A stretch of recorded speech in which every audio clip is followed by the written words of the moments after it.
지금 방송에서 제공하는 투자 정보는 투자 판단에 대한 조언입니다. 방송에서 제공하는 주식의 가치, 가격 상승 및 가격 하락에 대해서는 방송사에서 보장하지 않습니다.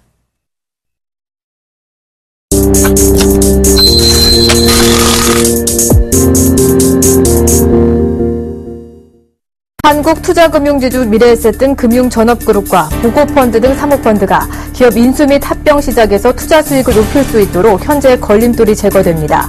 앞으로 사모펀드는 지분 인수뿐만 아니라 법인 설립을 통해 사업 부분을 인수할 수 있고 최대 주주인 기업을 상장시킬 수 있어 원활한 투자자금 회수가 가능해지며 대기업도 구조조정 중인 해운사를 인수할 수 있게 됩니다. 국내 매출액 기준 상위 600대 기업들은 올해 약 133조 원을 투자할 계획인 것으로 조사됐습니다. 전국경제인연합회가 금융업을 제외한 매출액 상위 600대 기업을 대상으로 설문조사한 결과에 따르면 600대 기업 중 올해 투자를 늘리겠다고 답한 기업이 255곳으로 투자를 줄이겠다는 기업보다 1.8배가량 많았으며 600대 기업의 올해 예상 투자액은 133조 원가량으로 작년 실제 투자액인 125조 3천억 원보다 6.1% 늘어난 규모로 조사됐습니다.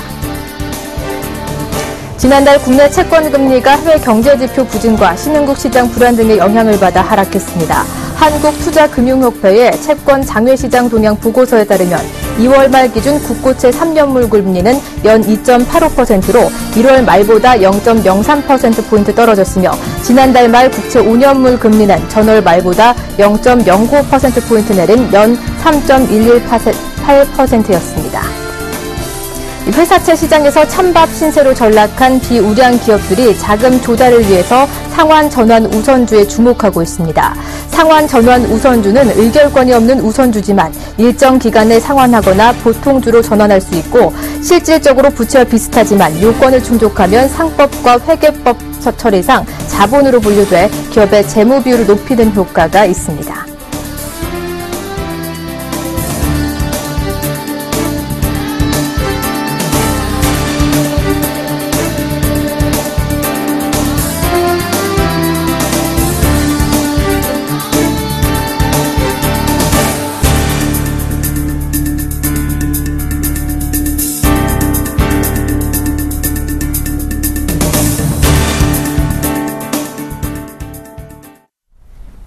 안녕하십니까. 오늘장 내일장의 정혜림입니다. 우크라이나 사태가 일시 진정 공변에 접어들면서 글로벌 증시와 코스피가 전일장에서 반등에 성공을 했습니다.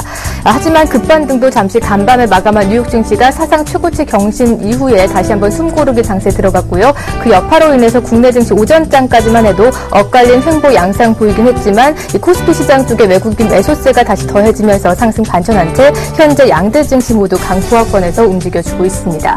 이 코스피는 1970선 다시 한번 재진입하면서 박스 상단권에 위치하긴 했지만 매물적 부담이 여전히 자유롭지 못한 상태로 제한적인 움직임 보여주고 있는데요. 반면에 오늘도 코스닥 시장에서는 차별화 장세가 계속되고 있습니다. 5거래일 연속 상승 기조 이어나가면서 다시 한번 540선 향해 전진 중에 있는 모습 오늘 장에서 확인할 수가 있습니다. 이렇게 국내 증시로 외국인의 본격적인 매수 전환이 다소 미뤄지면서 여전히 섹터별, 종목별 차별화 양상이 진행 중에 있는데요. 시가총액별로 살펴보면 이 대형주보다는 중소형주 그리고 오늘도 역시 코스닥 시장의 강세가 지속이 되고 있는 모습 오늘장에서 확인할 수 있습니다.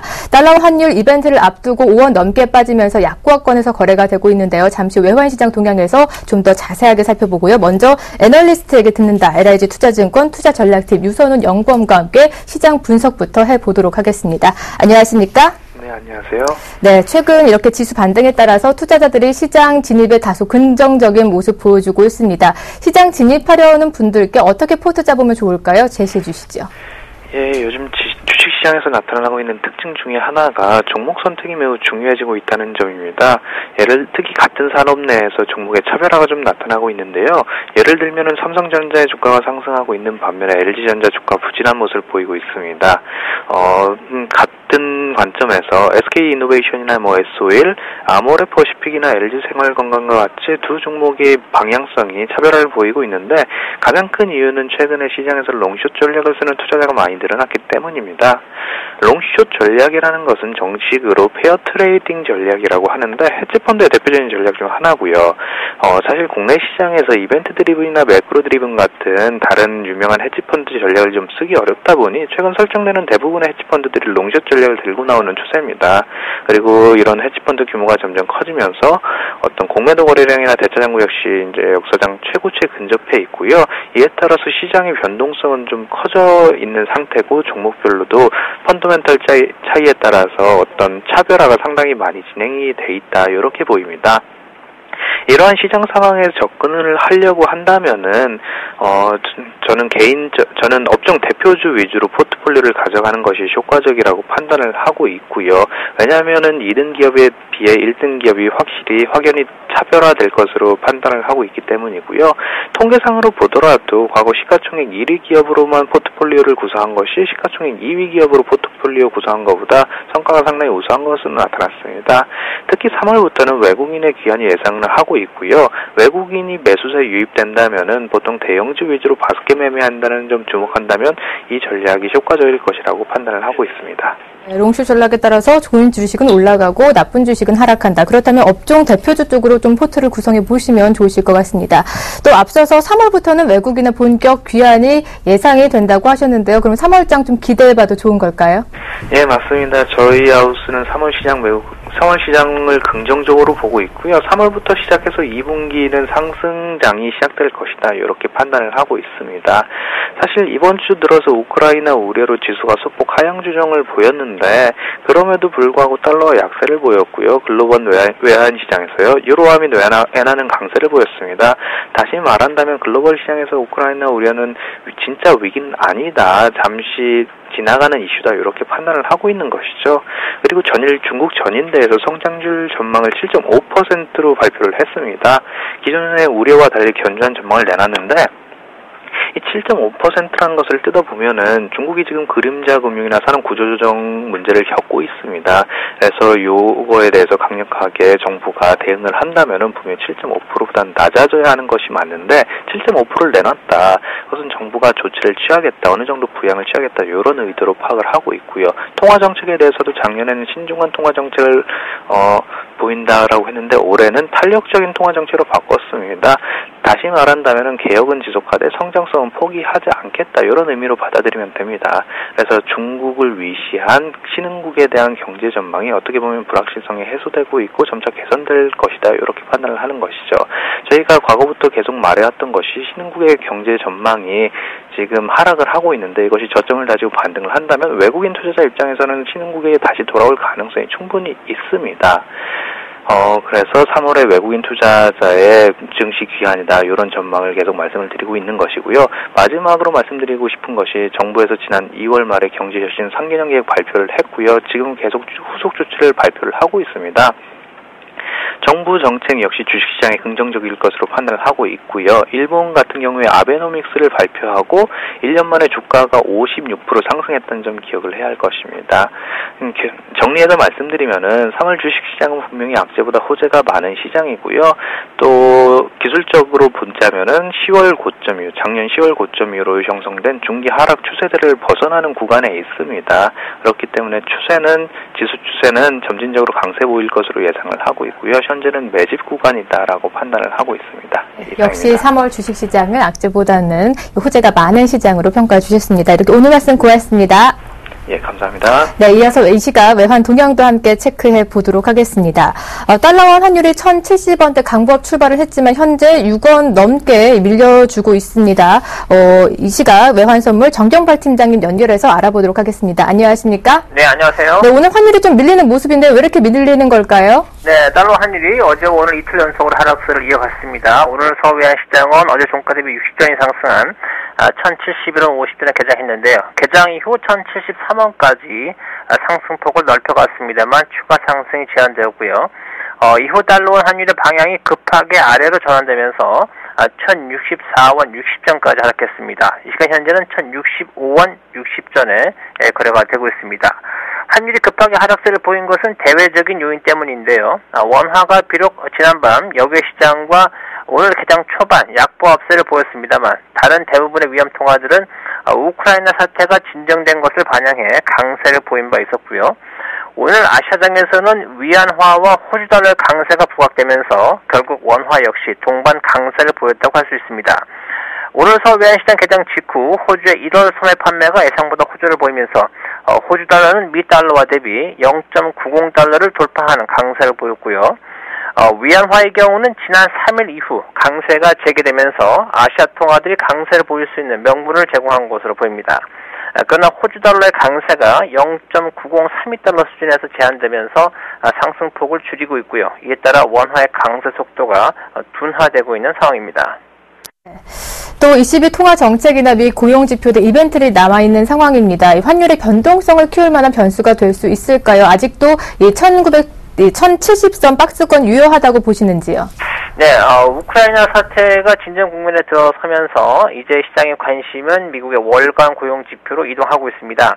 어제 저녁에 발표된 ADP 민간 고용이나 서비스업 고용 지수 등 월간 고용 지표의 선행 지표들이 모두 부진한 모습을 보이면서 이번 주 금요일 저녁에 발표되는 2월 고용 지표가 시장의 기대에 못 미칠 가능성이 높아졌습니다.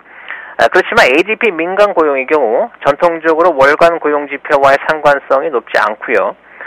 서비스업 지표 고용 지수의 경우 다른 지표에 비해서는 상대적으로 월간 고용 지표와의 상관성이 높습니다만 기간을 확대해서 비교해 볼 경우에 상관성이 떨어지는 경우 역시 종종 발견되기 때문에 선행 지표만으로 월간 고용 지표의 결과를 단정적으로 전망하기는 쉽지 않은 상황입니다. 이 때문에 외환시장에서 시장 참여자들은 현 수준에서 추가적인 포지션 설정을 일단 자제할 것으로 보여집니다. 가장 가까운 변수는 우리나라 시간으로 오늘 저녁에 진행되는 유럽중앙은행의 통화정책회의인데요. 지난밤 유럽의 경제지표가 호조를 보였습니다만 마이너스 예금금리가 시행될 가능성을 반영하면서 달러화 대비 약세를 보였고요. 이 시간 현재 역시 그 흐름에는 변화가 나타나지 않고 있습니다. 만약 시장 예상대로 유럽중앙은행이 완화적인 통화정책을 발표할 경우에 글로벌 달러가 유로화 대비 강세를 지속하면서 달러 원액에도 상승 압력으로 작용할 수 있겠습니다. 환율이 1,060원대로 하락했습니다만 다시 반등할 여지가 있는 만큼 1,070원을 전후한 넓은 박스권 장세는 계속해서 유효하다고 보고 있습니다. 네, 현재 지금은 1,065원대에서 거래 중이긴 하지만 다시 한번 상승 쪽으로 여력이 충분히 남아있다라는 말씀까지 해주셨습니다. 이렇게 오늘 외환시장 동향 KB 외환선물의 정경벌 팀장님과 함께했습니다. 오늘 말씀 고맙습니다. 네, 감사합니다.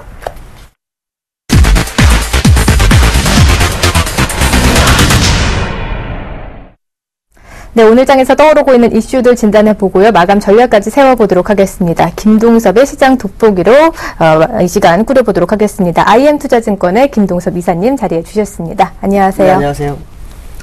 네, 자넷 앨런이 이런 말을 했네요. 물가와 고용 이 두 마리 토끼를 다 잡겠다라는 이 말을 했습니다. 완전 고용과 물가 안정 달성하기 위해서 이 두 마리 토끼를 잡으려면 결국에는 이 양적 완화를 강화해야 하지 않을까요? 정상적이라 그러면 이제 물가하고 고용을 잡아야 된다라고 하면 양적 완화를 강화하는 게 맞죠. 지금 문제는 지금 테이퍼링을 하고 있는 상황이기 때문에 정책이 한번 진행된 것을 바꾸기가 어렵다라는 것이 좀 문제라는 거죠. 옐런은 아마도 뭔가 경기 부양책이 있어야 한다고 생각을 하는 거는 맞는 것 같습니다. 문제는 뭐냐면 방법론의 싸움이 아니냐라는 거죠. 시장에서는 여러 가지를 생각할 수 있겠지만 현재 가장 근접한 것은 테이퍼링을 하면서 유동성을 풀어줄 수 있는 거를 해야 된다는 거죠. 어차피 테이퍼링은 진행이 됐기 때문에 이건 속도 조절이라는 것은 나올 수 있지만 유동성을 신규로 공급할 수 있는 방법을 찾아야 됩니다. 그 유동성을 공급할 수 있는 것은 20에서도 나오는 거 있지만 연준에 있는 예금을 마이너스 금리로 낮춰서 시중으로 나가게끔 유도하는 방법이 현재로서는 가장 필요하다라는 것이고요. 그 외에도 여러 가지 방법이 있을 수 있겠지만 통화정책으로 할 수 있는 것은 상당히 제한되어 있다는 겁니다. 왜냐하면 전통적 방식인 어떤 금리 인하라든가 이런 것은 할 게 없다라는 거죠. 또 비전통 방식을 일단 줄여나가는 상황이기 때문에 그것을 또 쓸 수 없다는 거죠. 그렇다면 결국 테이퍼링이 진행되는 속에서 통화정책으로 할 수 있는 것은 결국 예금리 마이너스를 취할 수밖에 없는 상황이다라면 이러한 카드도 한 번쯤 쓸 수 있지 않을까라는 생각을 해봐야 됩니다. 아시겠지만 지금 실업률은 6.6%지만 어저께 ADP 민간 고용이 예상 밖으로 좀 낮게 나왔죠. 하지만 또 실업률은 또 별개의 문제입니다. 그래서 실업률이 더 낮아질 경우에는 연준으로서는 딜레마에 빠질 수밖에 없죠. 그래서 완전 고용이라는 용어가 나오기 시작했다라는 겁니다. 이 완전 고용이라는 것은 구직 포기자를 포함한 것을 말하죠. 그러니까 구직 포기자를 포함한 실업률을 의미하기 때문에 이 부분을 감안한 부분을 생각한다면 뭔가 조치는 하나 정도 있어도 상관이 없지 않겠느냐. 그러나 테이퍼링을 멈추지는 않을 것이다라는 생각을 해야 될 것 같습니다. 그럼 테이퍼링은 멈추지 않을 것이고, 그럼 앨런의 생각도 좀 궁금해집니다. 어떤 정책을 좀 가지고 정책을 펼치게 될까요? 일단 앞에서 말씀드린 부분이 하나가 있지만 옐런이 생각하는 것은 이 통화정책은 아닌 것 같고요. 결국 재정정책에 포인트를 맞춰주는 것이 아니냐라는 부분인데, 문제는 이 재정정책을 옐런이 할 수 있는 부분이 아니라는 거죠. 의원들이 해야 되는 겁니다. 문제는 공화당이 계속해서 정부 지출을 줄이려는 모습이 나오기 때문에 이것이 좀 문제가 되고 있는 거거든요. 오히려 정부 지출을 늘려서 인프라를 구축하고 그로 인해서 고용을 늘려나가는 그런 전략을 구사해야 되는데 그렇지 못한 것이 문제다. 근데 옐런 입장에서는 의원들한테 이런 부분들을 충분히 언급하겠다라고 했기 때문에 의원들 사이에 이 얘기가 시장에서 들려 나온다면 의원들이 뭔가 행동을 할 것이고, 그렇지 않다면 일단 옐런은 마이너스 금리를 아마 손을 댈 확률이 굉장히 높다라고 봐야 되겠죠. 결론적으로 말하면 통화정책의 한계성을 드러내고 있다라는 거고요. 그 얘기는 결국 재정정책이 지금 미국의 이 실업률이라든가, 실업률도 보시면 아시겠지만 실제로 고용된 사람 중에서 파트타임 잡이 굉장히 많다고 하죠. 그렇기 때문에 그 사람들을 생각한다면 지금 실업률도 믿을 수 없다라는 부분이 옐런이 생각하는 부분이라서 아마 재정정책에서 새로운 이슈가 나타나는 일을 우리는 봐야 되지 않을까 이렇게 판단해 쓰고 있습니다. 우선 옐런의 의중은 통화정책보다는 이 재정정책 쪽으로 좀 더 의중이 있는 것 같습니다. 이제 ECB 통화회의가 이제 열리게 됩니다. 월가에서 ECB가 일본처럼 이 디플레를 견제할 수 있는 타이밍을 놓칠 수도 있다라는 경고가 나와서 눈길을 끌고 있는데요. 그렇다면 유료 지역이 현재 디플레에 빠질 가능성이 35% 정도라고 하는데, 그렇다면 정말 디플레의 가능성이 큰 걸까요? 디플레가 지금 상당히 좀 문제가 되는 것은 가장 핵심이 굉장히 중요한데요. 그 핵심은 결국 유가의 하락입니다. 이 유가라든가 에너지 가격이 하락한 것이 이 인플레이션을 만들지 못하고 있는 것이 현재의 모습이죠. 그러면 결국 유가라든가 에너지 가격이 낮아진다는 얘기는 그만큼 소비가 부족한 거라는 얘기인데, 소비가 부족하다는 것은 결국 기업이 활동을 못하고 있다는 거죠. 기업이 활동을 해가지고 그 에너지를 소비하게 되면 에너지 가격이 당연히 높아질 것이고, 기업은 또 고용을 늘려나가는 이런 전략을 구사하게 되면서 인플레이션이 살아나야 정상인데 지금 이 부분이 안 되고 있다는 것이 현재의 문제다는 겁니다. 그렇다면 결국 시장에서는 뭔가 정책을 펴서 기업들이 설비 투자를 하거나 경기 회복이 될 수 있는 기회를 마련해 줘야 되는 그런 상황인데 그게 지금 되지 않고 있기 때문에 아마도 디플레 우려 가능성은 지금 상당히 커지고 있다라는 것이 현재 중론인 것 같습니다. 근데 제가 이제 우려하는 것은 ECB가 이 디플레, 물가 상승률에 포인트를 맞춰야 되는데 어저께처럼 그 민간 경제라든가 뭐 이런 어떤 지표들이 복합 PMI 지수 이런 게 좋게 나오기 때문에 거기에 포인트를 맞출까봐 좀 두려운 상황이거든요. 왜냐하면 여기에 포인트를 맞추게 되면 정책에 어떤 견제할 수 있는 타이밍을 정말 놓쳐버릴 수 있기 때문에 그것을 구분해서 물가에다 포인트를 맞추는 정책을 한번 펴야 되지 않겠느냐라는 좀 생각을 해봐야 될 것 같고요. 네. 그렇지 않다면 상당히 좀 피곤한 상황이 전 세계적으로 나올 수 있는 부분이 있지 않을까라는 부분입니다. 물론 경기 회복이 굉장히 빠른 속도로 진행이 된다면 에너지 가격도 올라가고 그로 인한 어떤 인플레이션이 다시 발발할 수 있는 부분이 있겠지만 그러기에는 시간이 너무 부족한 상황이다라고 봐야 될 것 같고 기업들이 확신해가지고 투자해서 뭔가를 할 수 있는 그런 상황이 오기까지는 아직 시간이 많이 남아있다라고 본다면 ECB는 뭔가 행동으로 보여야 되지 않을까라는 생각이 들고 있습니다. 네, 그렇다면 이번에 마리오 드라기 총재가 어떤 액션을 취하게 될까요? 저는 뭔가 액션이 있을 거라고 저는 보는 사람 중에 한 명입니다. 왜냐하면 립서비스의 한계가 왔고요. 또 지난번에 G20 재무장관에서도 디플레 우려에 대해서 만반의 준비가 다 돼 있다 이런 얘기를 했거든요. 그럼 카드를 쓰겠다는 얘기인데 문제는 이제 시장에서 가장 좋은 거는 이제 기준금리 인하를 원하고 있는데 기준금리는 못 내립니다. 내리면 바보죠. 지난번에 기준금리 인하했을 때도 제가 이건 아니다라고 말씀드렸었는데 그게 사실 이번에는 내렸어야 되는데 정책을 이상하게 지금 행동을 하고 있습니다. 그래서 기준금리는 지금은 아니고요. 네. 지금은 내려서도 안 되는 거고요. 그럼 이제 두세 가지가 있는데 하나는 예금리 마이너스를 쓰는 방법이 있고 하나는 채권 매입하면서 유동성 흡수하는 불태화 방법을 없애는 방법이 있고, 그 다음에 ABS라고 해서 기업에 직접 금융으로 대출해주는 방법 3가지가 있습니다. 근데 세 번째 거는 22가 하기에는 너무 복잡합니다, 이미. 그래서 이거는 좀 어려울 것 같고, 그럼 첫 번째, 두 번째 가능성이 상당히 높은데, 첫 번째 거는 지금 쓰면 안 됩니다. 이거는 그 파괴력은 크지만 지금 써서 나중에 쓸 카드가 없어질 수 있기 때문에 제일 좋은 방법은 두 번째 방법 쓰는 게 제일 좋습니다. 그러면서 우리가 또 다른 방법을 준비하고 있다라는 뉘앙스를 풍겨주면 최소한 한 3개월 이상의 시간을 벌 수 있거든요. 그렇게 되면은 지금 그 아침에 경제 성장률이 좋아지고 있는 부분이 있기 때문에 이것이 빨라지면서 시장의 흐름을 잡아갈 수 있는 부분도 있기 때문에 불태화 방식을 사용하는 방법을 쓸 필요성이 있다. 채권을 매입하면서 유동성 흡수를 안 하는 거죠, 당분간. 그러니까 유동성은 풍부해지는 상황이 발생했다. 이런 부분을 해야 될 것 같고요. 사실은 제일 좋은 건 OMT죠. 무제한 국제 매입을 해야 되는데 이것은 이제 독일에서 원하지 않는 케이스. 또 이 유로존이라는 것은 지분 구조가 있습니다. 가장 많이 투자한 사람이 지분이 있기 때문에 기업처럼 지분이 많은 사람이 발언권이 가장 세죠. 또 각 의회에서 이걸 다 통과시켜야 되는 부분인데 OMT 부분은 독일에서 통과를 못했다라는 거, 그런 부분을 본다 그러면 아마도 OMT 쓰기는 굉장히 어렵다. 그렇기 때문에 마리오 드라기 총리도 굉장히 고심이 많을 것이다 라는 생각을 해봐야 될 것 같고요. 이번에는 제가 볼 때는 어저께 지표만 보고 카드가 안 나온다 생각하면 안 되고요. 카드를 하나 내보낼 만한 시간대가 된 것은 거의 맞지 않나 이렇게 판단하고 있습니다. 네, 그럼 이번 22 통화 정책에서는 금리 인하 가능성을 좀 낮게 보는 것이지요? 나올 수도 있지만 안 하는 게 좋다는 얘기죠. 그러니까 뭔가를 해야 되는데 제가 볼 때 기준금리를 건드려서 얻을 게 없다는 거죠. 그럼 명목금리 정도밖에 남아있지 않아서 이걸 건드려봐야 얻을 것은 거의 없다는 거죠. 그렇기 때문에 저는 기준금리는 안 하는 게 좋겠다라는 얘기입니다. 네. 시장 동향도 체크해 보도록 하겠습니다. 전 세계가 전체적으로 좀 소강 상태 보이고 있고요. 오늘 코스피도 좀 1970선대에서 좀 답답한 흐름 보여주고 있는데 언제쯤 좀 시원하게 지수가 좀 올라갈까요? 지금 그 시장에서 이벤트가 좀 많이 있죠. 중국에 양회가 있는데 사실 양회는 벌써 나올 건 다 나왔다고 저는 보고 있습니다. 미리 벌써 그 환율 변동제라는 것을 확인시킨 거라고 저는 판단하고 있기 때문에 양회에 대한 기대감은 상당히 적을 거라고 보고 있고요.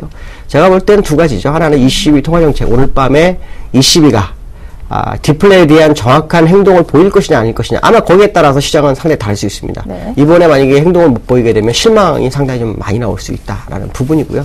두 번째는 지금 그 다음 돌아오는 FOMC 회의를 기다리는 것 같습니다. 왜냐하면 지금 시장에는 악재가 있었지만 악재를 해결하고 넘어가는데 그게 악재가 호재로 바뀌는 상황이 아니거든요. 원래 악재가 터지면 상당 기간 시장을 괴롭히다가 이것이 해결될 듯 말 듯 하면서 그 폭발력이 나오면서 주가가 뛰는 건데 단기간에 끝나버렸기 때문에 해프닝이 끝나버렸거든요. 그러니까 시장에는 호재가 없는 상황이죠. 그러니까 어떻게 보면 FOMC 회의에서의 어떤 결과를 기다리는 것일 수도 있다라는 부분이죠. 가장 좋은 것은 결국 FOMC 회의에서 테이퍼링을 잠시 미루는 정도 가능성 상당히 높다라고 보이고 있죠. 어저께 베이지북 보니까 경기 완만한 확장세가 상당히 좀 둔화되는 상황도 나타나고 있다라는 거 나왔기 때문에 이전보단 좀 더 좋은 상황이 아닌 나쁜 상황으로 흐르고 있는 것으로 봤을 때는 FOMC 회의에서 기대감이 상당히 커지고 있는 것은 사실이다라고 봐야 될 것 같습니다. 네, FOMC 회의까지는 좀 더 기다려봐야 할 것 같습니다. 다음 주 옵지원 만기 앞두고 있는데요. 그때까지는 이렇게 지수 좀 답답한 흐름이 계속 될까요? 쿼드러블, 이제 다음 달에 이제 쿼드러블인데요. 이제 3, 6, 9, 10위까지 돼 있기 때문에 3월이니까 아마도 이제 선물까지도 만기가 되죠. 그래서 내마녀가 오는 날인데요. 이 만기는 정말 그 투자가들한테는, 우리나라 투자가들한테 정말 힘들게 하는 부분입니다. 저는 뭐 그냥 아는 사람들 만나면 제가 쥐약이다 뭐 이런 표현을 쓰는데요. 왜 그러냐면은 이 시장에 핫 이슈가 없으면 그 프리미엄이나 이런 걸 깎는 과정을 가져야 되기 때문에 이게 횡보를 해버립니다. 그렇게 되면 정말 시장에서 이익이 거의 없는 상황이 되고 일반 투자가까지 굉장히 어려운 상황이거든요. 아마 제가 볼 때는 이 만기 때문에 시장이 소강 상태를 보이지 않느냐. 그러나 이 시기에서 뭔가 정책을 내놓으면 이게 시장에는 상승 동력이 될 수 있습니다. 왜 그러냐면 이 시기에서 뭔가 나왔다는 것은 FOMC에서도 뭐가 나올 수 있다는 기대감이 굉장히 커지거든요. 그래서 아마도 이 시기를 기점으로 해서 실망만 오는 주가 약간 흔들릴 것이고요. 그렇지 않다면 시장에는 다시 한번 상승할 것이다. 그러나 제가 보는 견해로는 지금은 사지 못한 사람한테는 아주 좋은 케이스가 또 다가왔다 정도로 보시는 게 좋지 않을까 이렇게 판단하고 있습니다. 네. 22 결과가 이제 내일 공개가 되는데 내일장이 좀 더 기대가 되는 모습입니다. 이렇게 오늘 이슈 점검까지 IM투자증권의 김동섭 이사님과 함께 했습니다. 오늘 말씀 고맙습니다. 네, 감사합니다.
안녕하십니까.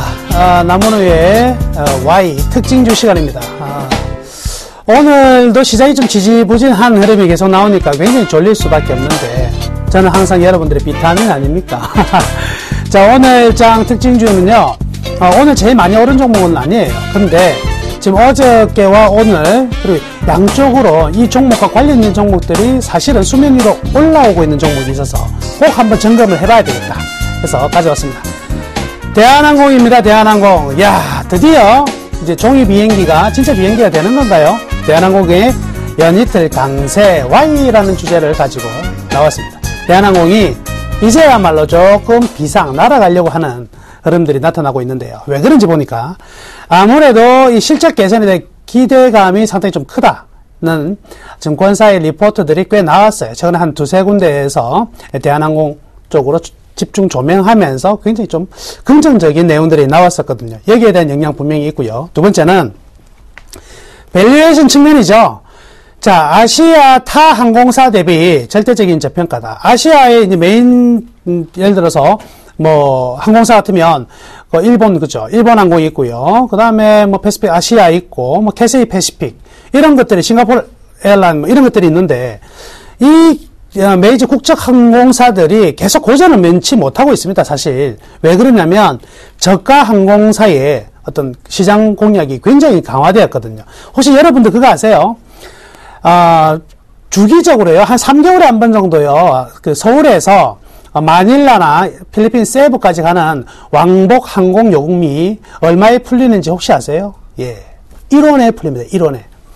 1원에 왕복 비행기를 타고 갔다 왔다 할 수 있어요. 그러면 유류할증료나 텍스 다 붙어가지고요, 왕복 요금이 10만원이 안 돼요.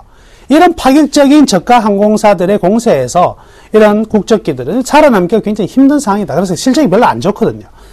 그거 다 동일한 선상인데, 그럼에도 불구하고 절대적인 평가를 해보니까, 대한항공은요, 너무나 싼 가격이 지금 와 있다는 거죠. 그렇기 때문에 외국인 입장에서는 봤을 때, 어떻게 바라보는 거예요? 우리 한국 시장 대비 싼 대한항공을 선택할 수도 있겠지만, 이 아시아 전체적으로 봤을 때 다른 항공사 대비, 대한항공 싸네? 라고 생각을 해서 매수할 수 있는 부분도 분명히 존재한다고 봐야 될 것이거든요.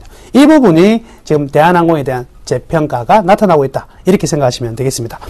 수급을 좀 보니까요, 오늘 외국인들하고 기관 모두 강한 순매수 보여주고 있습니다. 외국인 기관 강한 순매수 보여주고 있는데, 이 기조가 계속 될지는 계속 관찰해 봐야 될 부분이 있는데, 일단 기관의 입장에서는요, 이 분할 재상장 칼과 분할되어 이후에 지속적으로 매수를 보여주고 있어요. 지속적으로 매수를 보여주고 있지만 외국인들은 쭉 팔다가요, 연말부터 다시 매수를 보여주고 있거든요.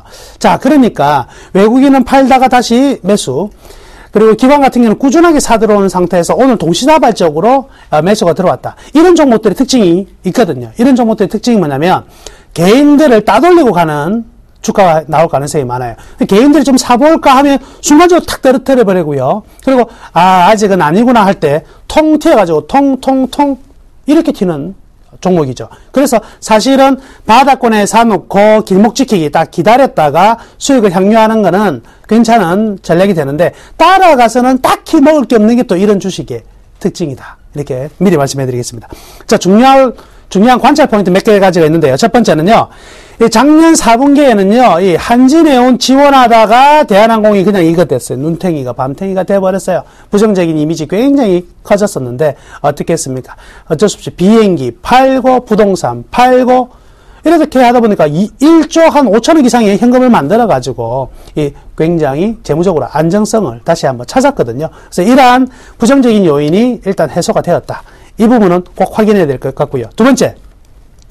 철저히 지금은 이제 5년 내에 뭐 세계 글로벌 탑 티어로 올라가겠다. 이런 이제 신년 포부를 밝혔는데, 철저히 수익성 위주로 가겠다는 거죠. 그래서 비수익 노선은 아예 빼버리겠다. 이제 그냥 계속적으로 밀고 갈 것이 아니라 이제는 뭐 명예가 아니라 실리를 찾겠다는 거죠. 비수익 노선은 철저히 빼버리고, 그리고 부정기 노선 확대하는 등의 수익성 위주로 달려가겠다. 무조건 매출이 중요한 부분이 아니다. 라고 인식을 하고 있는 것 같습니다. 철저히 재무 개선 플러스 수익, 실적적인 부분에서 굉장히 강화를 하겠다는 부분들은 역시 우리가 관심 있게 봐야 될 부분 같고요. 그리고 외국 항공사라든지 그리고 저가 항공사들하고의 차별화. 대부분의 경우가 이제 대한항공도 마찬가지고 아시아나항공도 마찬가지인데 어떻게 해요? 장기 노선 고객 프리미엄을 올려가는, 그래서 굉장히 좀 고레벨 정도. A380 같은 그런 거 있죠. 굉장히 큰 비행기를 많이 가져옴으로써 차별화를 이제 본격적으로 지금 시도를 계속 하고 있거든요. 여기에서 어느 정도 실적이 나오느냐. 이 부분도 역시 체크해 봐야 될 부분인 것 같습니다. 향후 전망은요. 일단 1월 달에요. 기분 좋은 뉴스가 나왔는데 바로 화물 운임이 인상이 본격적으로 선행이 되기 시작했습니다. 이 중국의 삼성전자의 공장, 그리고 일본의 회복, 이런 부분들이 전부 다 맞물리면서 화물 부분의 수익성이 좀 개선되고 있다. 이렇게 봐야 될 것 같고요. 2분기 중에서는요, 이 매출에 그래도 아직까지 한 60% 이상은 지금 국제 여객이 차지하고 있는데, 이 국제 여객의 어떤 지표들이 전부 다 개선세가 나타날 것으로 기대가 됩니다. 그래서 2분기 지점이, 본격적인 모두 운임의 동시다발적 턴어라운드 지점이 아닌가, 이렇게 예상해 볼 수가 있겠고요.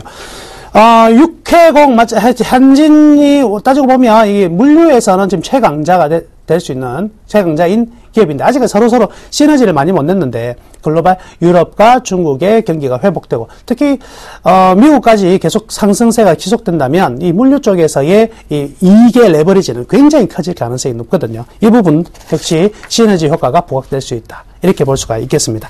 결국 이제 이 주식은요, 이 그래프를 통해서 한번 판단해 볼 부분이 있겠는데요. 매출액과 영업이익 순이익 차트를 보시면 최근에 12년 말부터 13년까지 미끄러져 내려와 있는 상황이죠. 이익도 전반적으로 떨어져 있는데, 이 그림을 지금 시간 관계상 상세히 보여드리지는 못하는데요. 이 항공업은 이거 하나 기억하세요. 아시아나항공이나 대한항공이나 항상요, 매출액과 이익이 증가되는 때는요, 짝수년도였다. 지난 14년간을 제가 분석해 본 결과 매출액과 이익이 증가되는 해는 항상 짝수였다는 거죠. 한 번도 빠짐없이. 그러니까 올해는 홀수예요, 짝수예요. 이거 헷갈리면 안 돼요. 올해 짝수네. 그러니까 항공주들 굉장히 밸류에이션 측면에서 매력적인 구간으로 들어갈 수 있다. 이렇게 보시면 되겠습니다.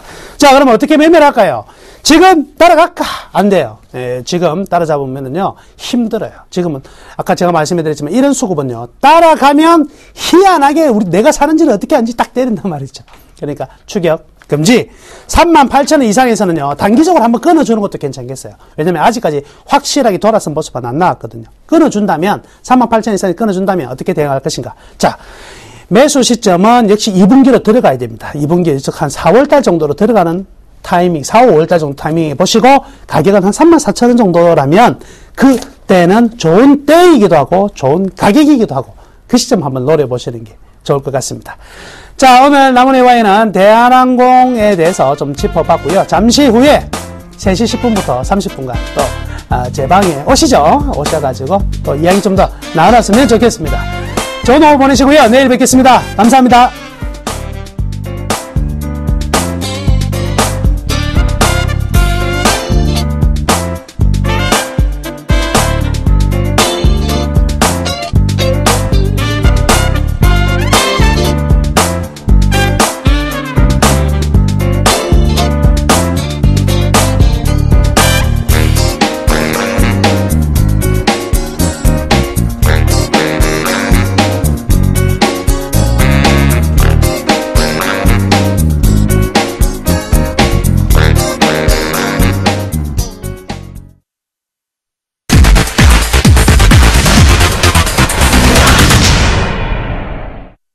네, 외국인이 오늘도 현 선물 시장에서 모두 사주고 있습니다. 외국인의 매수 규모가 좀 커지면서 약보합권에서 움직이던 코스피 상승 반전한 채 1073포인트에서 거래가 되고 있습니다. 선물 쪽 분위기도 짚어보죠. 선물왕 주쌤 김도용 멘토와 함께합니다. 안녕하십니까? 네, 안녕하십니까? 네, 외국인 현재 나홀로 매수해주고 있는데요. 확대하다가 다소 조금 축소해 나가는 모습 보여주고 있습니다. 현재 955억 원 정도 사들이고 있는데 지수 상방으로 열려 있습니다. 오후장 대응 전략과 함께 황금 라인 다시 잡아주시죠.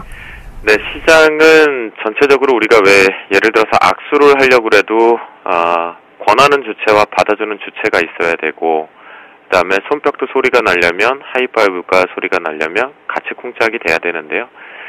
참 시장 기관 쪽 플레이 자체가 그닥 이쁘진 않다라는 생각을 좀 가지게 됩니다. 오늘 전체적으로 전반적인 눈치 장세가 계속 지속되고 있는데요. 이건 아무래도 이번 동시만기를 앞두고 있는 상태에서 숨어있는 누적 포지션들이 아직 이빨을 드러내지 않았다라는 관점으로 좀 보시는 것이 좋을 것 같겠고요. 그에 따라서 외국인들 나홀로 매수를 유지시켜주는 가운데서 개인들 매수와 매도 스위칭 쪽으로 전환하면서 지금 매수 스위칭을 잡습니다. 그러다 보니 시장은 앞에서 말씀드린 것 같이 기관계가 좀 아쉽다라고 말씀을 좀 드렸는데요.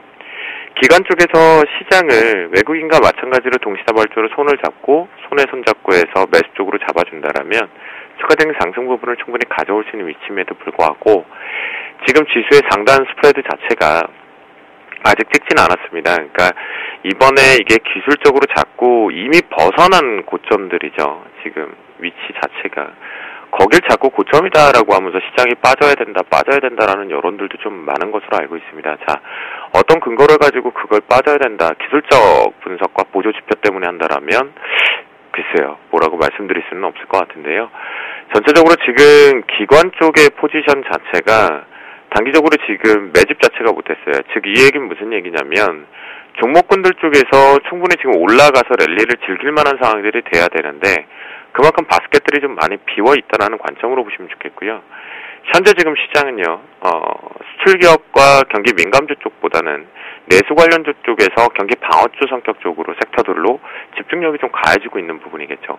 가속도가 붙으면 붙어가는 쪽으로 가고 있는데 선물 시장은 그걸 지금 따라가지를 못하고 있다라고 보셔야 될 것 같습니다. 일단 하지만 선물 시장 역시도 일단은 상승 쪽으로 조금 더 가고 싶어 한다라는 것은 수급적인 측면에서 체크해 볼 수가 있겠고요. 기관계 쪽에서 나홀로 도합이 매도 쪽으로 좀 잡혀가고 있는 부분인데요. 자, 어제도 베이시스를 통해서 마지막 마무리가 됐었고요. 콜옵션 쪽 추이를 보면 콜옵션과 풀옵션 추이 자체를 봤을 때 특징적인 부분을 좀 잡을 수는 없다라는 관점으로 보시면 좋겠고, 지금 우리나라 시장 같은 경우도 떨어뜨리려고만 하면 다시 들어올리는 템포들. 하지만 이 부분이 수급에서의 움직임의 핸들링이 아니라 종목군들 쪽에서의 핸들링이 나온다라고 보시면 좋을 것 같겠고요. 자, 프로그램 쪽에서는 차익과 피차익 동반에서의 쌍끌이 매수세로 좀 들어오면서 그 규모를 확대시키고 있습니다. 현재 스프레드 쪽의 SP 값을 놓고 보면 매수 차익과 매도 차익 쪽에 차익 스프레드를 놓고 봤을 때는 매도가 많이 출회될 만한 부담스러운 요인이 없다라고 말씀을 좀 드렸거든요. 그 관점으로 좀 보실 수가 있겠고요. 현재 시장은 조금 종목군들의 시가총액 상위권 몇몇 종목군들 중에서 좀 발목을 잡고 있다라고 보실 수가 있겠습니다. 그래서 올라가는 폭 자체도 제한적, 아래 내려오는 폭도 제한적. 즉 이 얘기 무슨 얘기냐면 지금 어제와 그저께 시장의 특징은 스프레드 자체가 0.5포인트의 왜곡 현상 등을 만들어 주었고 그 추세를 지속하는 형태를 좀 보여주고 있는 상황인데요. 오늘장 베이시스 현재 추이로 봐서도 가능성이 좀 있지만 저는 고스란히 3시 종가 기준으로 말씀을 계속 드리면 이 자리에서 거의 머물면서 얼음하면서 그대로 멈춰라로 좀 끝나지 않을까 싶습니다. 하지만 현재 기준 쪽에서 5장 마지막 대응 전략 쪽에서는요, 이 수급적인 특징에서 잡는다라면 외국인들이라고 보실 수가 있겠고 시가총액 상위 종목군들의 상승폭을 체크하자. 이 얘기는 무슨 얘기냐면 지금 현대차와 삼성전자가 음봉입니다. 음봉인데 이 음봉이 오늘 시가 부근으로 회복하는 속도가 좀 높아지기 시작한다라고 한다면 역시 시장은 추가적인 반등 쪽으로 간다. 이건 선물의 수급을 가지고 움직이는 것이 아니라 지금 현재 동시만기를 앞두고 있는 시점에서 이 옵션 가격들이 매력적인 위치가 들어가지 못하다 보니까 그 부분에 따른 조금 눈치 보기 장세로 횡보한다라고 세타 값을 빼고 있다라고 보시면 좋겠고요. 그 부분을 놓고 보면 5장 황금 라인 쪽에서 잡아서 말씀을 좀 드리면요. 5전장 황금 라인 257.80을 좀 잡아드렸었는데요. 제가 말씀을 좀 드렸던 건 여기를 완전히 올라타야지만 매수다라고 말씀 좀 드렸어요. 올라타는 척하다가 바로 떨어졌는데요. 그리고 지금 올라타지 못하고 있는 시점이겠죠. 자, 그 부분을 똑같은 전략으로 좀 세워서요. 요거를 이제 스프레드 자체를 조금 낮춥니다. 바로 257.60 쪽으로 좀 잡는데요. 이유는 뭐냐면 여러분들 수익을 분명히 챙길 수 있는 위치도 좀 들어올 수 있기 때문입니다. 그런 관점이기 때문에 현재 기준점에서 257.60대 부분에 대한 이제 지금 안착 시도가 나오고 있는 시점이니까 안착이 나온다라면 매수로 대응해서 수익을 챙겨보자라고 말씀을 좀 드리겠고, 혹시나 제가 이제 여러분들 벨날이 좀 얼마 남지 않아서 하나의 오늘 좀 팁을 좀 드리면, 포인트 팁을 드리면, 선물지수 매매하시는 분들만큼은 최소한 종목을 아무리 못 보더라도 삼성전자와 현대차는 보셔야 됩니다. 매일 그 두 종목만을 보더라도 시장의 추이를 대략적으로 가늠해 볼 수 있다라는 거 반드시 체크를 좀 해보시면 좋을 것 같겠습니다. 지금 현재 황금 라인 257.60을 기준으로 지지력 나오기 때문에 매수가 유리한 위치이다라고 말씀드리도록 하겠습니다. 네, 오후장 황금라인 257.60 잡아주시면서 매수가 유리한 위치라는 답변까지 해주셨습니다. 선물 접근하실 때 종목 삼성전자, 현대차 눈여겨보자라는 따뜻한 말씀까지 해주셨습니다. 오늘 말씀 고맙습니다. 네, 감사합니다.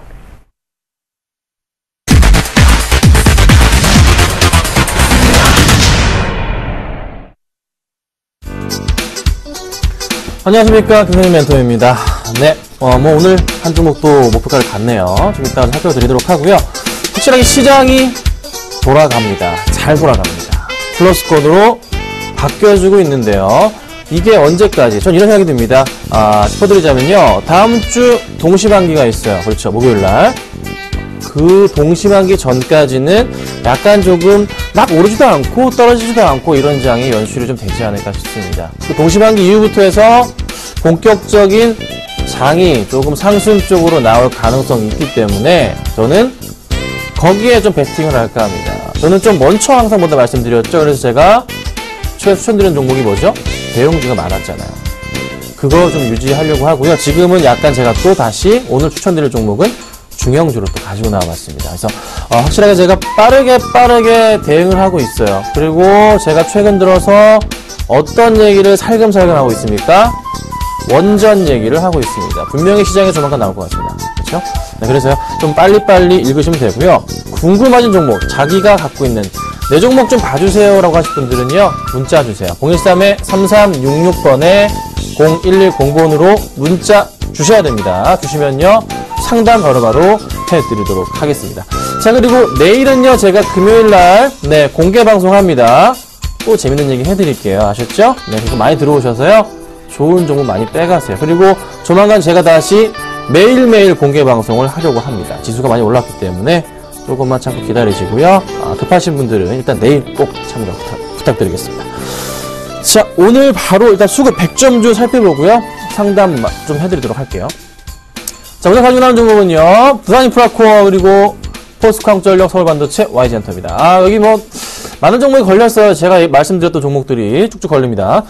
자, 먼저 두산인프라코어입니다. 두산인프라코어인데요. 이거 추천드린 종목이에요. 제가 목표가 얼마 잡았죠? 14,000원에서 15,000원 잡았습니다. 목표가를 사실 갔습니다. 목표가를 15,000원까지 상향합니다. 네, 지금 현재 가격으로 수익이 약 몇 프로죠? 8% 정도 수익이 나고 있는 상태예요. 여러분, 대형주를 8% 먹기 일주일 만에 쉽지 않습니다. 네, 8% 정도 나고 있는 상태입니다. 걱정 마시고요. 더더욱 수익 내기 위해서 가져가도록 하겠습니다. 수급이 굉장히 좋네요. 오늘 수급 좋기 때문에 첫 번째로 올라왔겠죠? 걱정 마시고 홀딩 하도록 하고요. 자, 그 다음 종목입니다. 포스코입니다. 자, 여러분, 최근 들어서요. 철강주들의 움직임이 심상치가 않습니다. 제가 항상 먼저 말씀드리잖아요. 이번엔 철강주입니다. 네. 건설주 수급이 잡혔었잖아요, 얼마 전에. 근데 최근엔 철강주 수급이 잡혀요. 철강주들 수급이. 포스코 바닥에서 치유가 움직임이 좀 보이고 있고요. 이 정도도 괜찮을 것 같아요. 현대제철도 조금 바닥에서 움직임 자체가 나타나주고 있고. 또 이거 뭐죠? 저번에 저희 뭐죠? 잘못 꺼내왔던 영흥철강. 보세요. 차트 보세요. 더 치고 갑니다. 제가 팔고 나왔지만 어찌됐든 간에 목표가 2,400원을 돌파합니다. 네, 정말 좋은 흐름이 나타나고 있어요. 좋죠? 흐름이? 자, 포스코. 살아납니다. 철강주들이 살아나고 있다. 민간주들 건설주 간 다음, 철강주 간 다음, 화학주 가는 건가요? 확실하게 민간주들의 경기가 살아난다는 것은 좋은 신호입니다. 그래서요, 건설 경기가 원래 살아나야지 지수가 살아나거든요. 전체적인 종목들이 살아나고. 이거 포인트. 못 가더라도 포스코 같은 경우에는요, 21선 라인까지는 안전판인 것 같아요. 많지는 않지만 그래도 라인은 보인다는 거. 요 정도 가격까지는 들고 계신 분들은 문제 없지 않을까. 더 갈 수도 있습니다. 하지만 수급이 어떻게 변할지는 제가 계속적으로 보고 있기 때문에 방송을 보시면 제가 또 철강주 얘기를 나온다. 그러면 이거 더 가는 거겠구나 생각하시면 돼요. 아셨죠? 그래서 방송을 매일매일 놓치지 마시고 봐주세요. 못 보신 분들은 저녁에 녹화 방송이라도 좀 봐주세요. 그래야지 수급 확인할 수 있으시니까요. 아셨죠? 부탁드릴게요. 자, 그 다음 종목입니다. 좀 빨리 볼까요? 한국전력입니다. 한국전력은요, 우리 정동호 멘토님께서 저랑 같이 이제, 서울경제에서 샘플러스 그 등록을 같이 하고 이제 일을 하고 있는데요. 계속적으로 좋다 말을 하는 종목이죠. 저도 마찬가지고. 올해 실적이 대박이니까. 근데 오늘 수급도 좋아요. 차트가 안 깨지고 가고 있어요. 이 종목 매수 타이밍 언제인지만 잡아드릴게요. 이 종목 매수 타이밍은요, 이때부터 해서 21선 깼다가 다시 반등 줄 때는 그냥 매수하시면 돼요. 요런 포인트에. 네, 언제 빠질지 모르겠지만, 요런 포인트에는 그냥, 이건 사야 되는 겁니다. 근데 지금 그 타이밍이 좀 안 오고 있어요. 하지만 수급은 좋았다는 거. 그래서 조금 더 갑니다. 그래서 조금 기다려보세요. 분명히 타이밍은 옵니다. 가장 좋은 종목은 어떤 종목이라고요? 이렇게 갈지자로 움직이는 종목이 정말 좋다 말씀드립니다. 그렇죠? 네, 이런 종목이에요. 아셨죠? 역시나 잘 보시라고 제가 뽑아봤고요. 그 다음 이 종목입니다. 자, 서울반도체가 84,450원. 자, 그런데 제가 어떤 종목 추천드렸습니까? 루멘스 추천드렸습니다. 루멘스 추천드렸고요. 목표가가 제가 12,000원 잡았는데요. 오늘 아직 못 가고 있긴 합니다. 11,900원 정도 모습인데 조만간 갑니다. 내일 당장 갈 수도 있어요, 여러분, 목표가를. 그런데 제가 오늘 루멘스를 목표가를 상향합니다. 12,500원까지 이것도 끌어올리겠습니다. 현재 수익으로 한 3% 좀 되는데요. 더 올라갈 거란 판단입니다. 그래서요, 루멘스 목표가 역시나 두산인프라코어처럼 상향시키겠습니다. 아셨죠? 걱정 마시고 가져가겠습니다. 자, 그 다음 마지막으로 배가 아픈 종목이에요. 제가 얘만 보면요, 잠이 안 와요. 잠이 안 와. 스트레스 받습니다. 정말 스트레스 받습니다. 제가 빗나가도 이렇게 제가 운이 없을까요?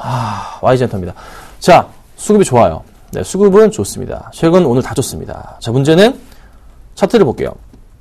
여러분 잘 아시죠? 제 방송 보신 분들 추천드려서 먹고 나왔어요. 그쵸? 그 다음에 제가 욕심낼 때마다 욕골악선이 여기서 추천했는데 손절. 그러다 한번 하려다가 이번에 안 했거든요. 이렇게 가네요. 정말 제가 조금 속상한 종목이긴 한데 어쨌든 제가 말씀드리고 추천드렸던 종목들은 좀 빠지다가 다시 거의 다 올라갔던, 대부분 90% 이상이 다시 올라가거든요. 추천가이구나. 그러니까 잘 보세요. 제가 말씀드렸던 종목들 놓치지 마시고 잘 보세요. YG엔터 결국 갑니다. 그리고 이 종목도 마찬가지잖아요. 갑자기 SM 얘기 꺼낼 때마다 상담 전화 주셨던 어떤 어머님이 생각나는데 작가가 전화를 받았는데요. SM을 그분이 매수하셨는데 한번 쭉 빠진 적이 있어요. 이때일 거예요, 아마. 이때일 겁니다. 이때일 건데 제가 이걸 좋다고 가져가라 그랬었어요. 근데 저랑 상담을 안 받겠대요. 네. 우리 이상도 멘토님한테 받겠답니다. 그런데 그 다음에 쭉 올라갑니다. 네. 그리고 제가 또 상담을 받길래 그냥 신경 쓰지 말고 좀 가져가세요라고 막 제가 조금 세게 얘기했던 적이 있어요. 여러분 기억하실지 모르겠는데, 네, 있습니다. 어떻게 됐나요, 지금 이거? 벌써 지금 완전 신고가예요, 여러분. 48,000원까지 갔어요. 오늘도 오릅니다. 왜 이렇게 오릅니까? 수급이 해답이잖아요, 여러분. 그러니까 수급을 안 보실 생각이시면 주식을 하지 마세요. 수급 안 보면 주식하기 힘듭니다. 수급이 들어온 종목은 어떤 종목입니까? 안전한 종목이거든요. 계속 들어옵니다. 수급이 또 들어온단 말이에요. 그러니까 수급을 항상 보십시오. 실적 기본 바탕으로 실적을 일단 바닥에 깔아 두시고 실적이 좋아요. 굉장히 좋단 말이에요. 거기다가 수급을 더하세요. 수급이 좋습니다. 뭐 보시라고요? 가장 그냥 간략하게 개인 팔고 나가는 거 그거 보세요. 개인 팔고 나가 보시고, 그 다음에 차트가 바닥인 라인, 제가 그리던 라인 있죠? 쫙쫙 평행하게 긋는 라인 있잖아요. 여러분 쉽게 제가 설명드렸잖아요. 그것만 보셔도 몇 퍼센트? 70%. 여러분이 그걸 못하기 때문에 제가 그걸 골라오고 거기서 또 괜찮은 종목으로 뽑아와서 수익이 이렇게 안정적으로 나고 있는 겁니다. 여러분들. 그렇죠? 잘 따라오세요. 방송만 봐보세요. 어떻게 수익이 나고 있나. 제가 여러분 증명하고 있잖아요. 매일매일 방송에서. 그리고 마이너스 빠진 종목은 또 제가 수익 난 거를 커버 치면서 플러스 만들어서 2개 쏙, 3개 쏙 빼버리잖아요. 그렇죠? 내일 그날입니다, 여러분. 내일 방송 보셔야 돼요. 아셨죠? 자, 이렇게까지만 하고요. 상담을 해드리겠습니다. 자, 상담은요. 지금 좀 볼게요. 여러 개가 와 있는데요. 네, 이거부터 볼게요. 한정기술입니다. 한정기술 보겠습니다. 4959님. 좀 같이 볼게요. 자, 한정기술 원전주고요. 또 뭐가 있죠? 두산중공업. 네, 있습니다. 자, 한정기술 매수가가 81,200원이십니다. 조금 높으십니다. 주봉으로 봐야 될 것 같네요. 아이고, 죄송합니다. 요 포인트가 잡힙니다. 그쵸? 이때쯤 매수가 들어가셨을 수도 있으실 것 같아요. 언제인지 정확히 모르겠습니다. 하지만, 네, 일단 8만원대 초반대라는 걸 제가 알고 있기 때문에 기준으로 설명을 드리겠습니다. 자, 제가 지금요, 중요하게 보이는 포인트가 있습니다. 제가 원전 얘기 말씀 많이 드렸는데 했잖아요. 왜 원전 얘기를 드리죠?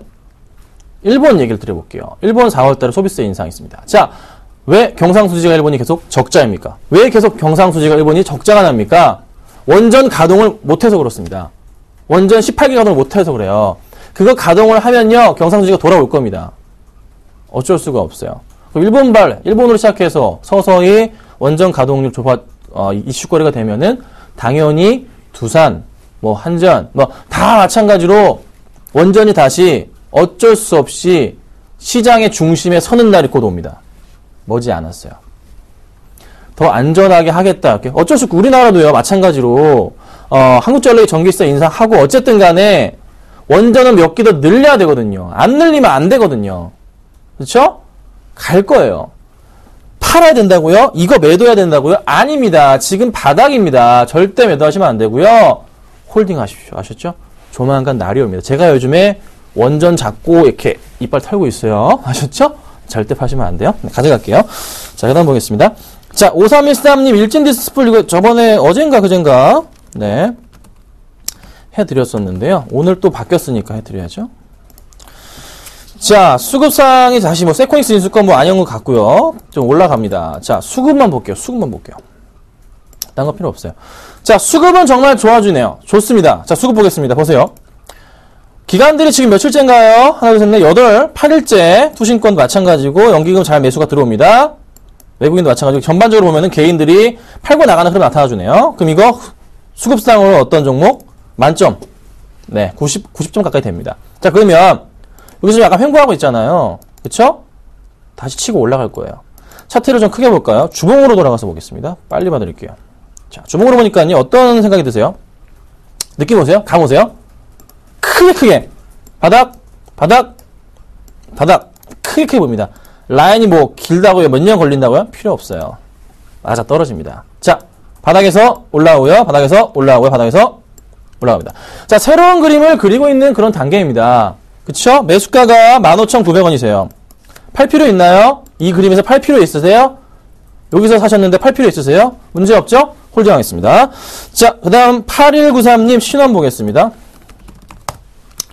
신원 매수가가요, 1,480원이십니다. 1,480원이에요. 20%. 수급이 좋은데 손절할까요? 수급이 좋나요? 볼까요? 수급이 안 좋은데요? 살짝 꼬이고 있어요. 그러니까, 괜찮았던 수급이 조금 꼬이고 있어요. 그런데 보면은 많이 들어왔던 이 물량들 자체를 그쵸? 아래 보시면 빨갛던 물량 이렇게 털고 나가곤 있어요. 털고 있는데 연기금 물량은 안 빼나가고 있네요. 근데 중요한 것은 그래도 개인 물량이 네 아직까지는 잘 빠져나갑니다. 외인들. 근데 신원이 시가총액 자체가 이게 879억인데 물량이 좀 들어옵니다. 뭔가 확신이 있어서겠죠? 그렇다면 차트상 흐름으로 볼 때 바닥을 보세요. 빨리 보고 제가 오늘 추천 좀 말씀드릴게요. 큰 바닥을 봤을 때 이게 지금 바닥 라인으로 잡히죠. 네, 얼마입니까? 1,100원대 라인은 항상 바닥 인식으로 강하게 반등을 줍니다. 그 다음 라인에 그래도 항상 반등을 줬던 포인트 얼마죠? 네, 1,400원은 아니고요. 바로 여기입니다. 1,600원 라인이요. 여기 보이시죠? 네, 여기. 이 라인은요, 항상 그래도 상승 쪽 구간 쪽으로 해서 오버슈팅한 구간이 만들어졌습니다. 자, 그러면 그 다음 라인 어디죠? 이 갭을 메울 겁니다. 좀만 기다려볼게요. 좀 더 기다려볼게요. 지금 당장 조금 매도하기에는 좀 아까운 것 같습니다. 아셨죠? 기다려보시라고 제가 홀딩 의견 드리겠습니다.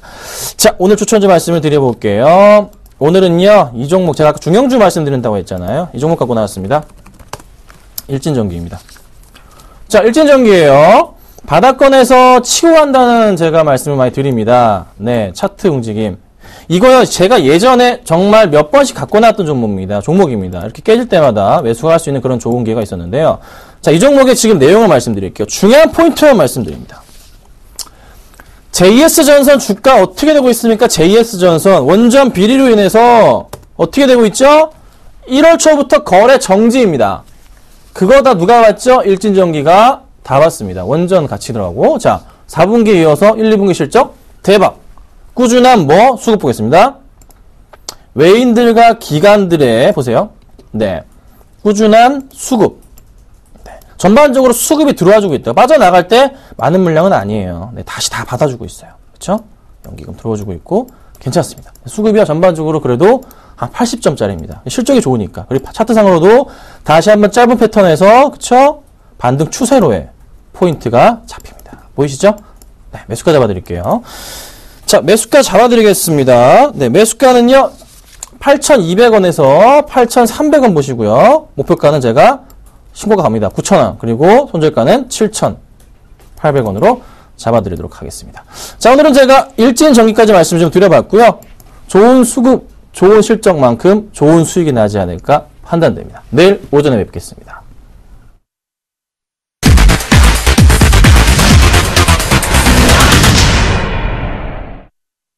네, 마감 들어서 코스피 조금씩 올라서는 모습입니다. 현재 1674포인트까지 올랐었고요. 코스닥이 540포인트 안착하나 싶었는데 조금 밀리는 모습이네요. 539포인트, 540선 안착에 성공할지 좀 더 지켜보셔야 할 것 같습니다. 오늘장 내일장 오늘 준비한 소식 여기까지입니다. 시청해주신 여러분 고맙습니다.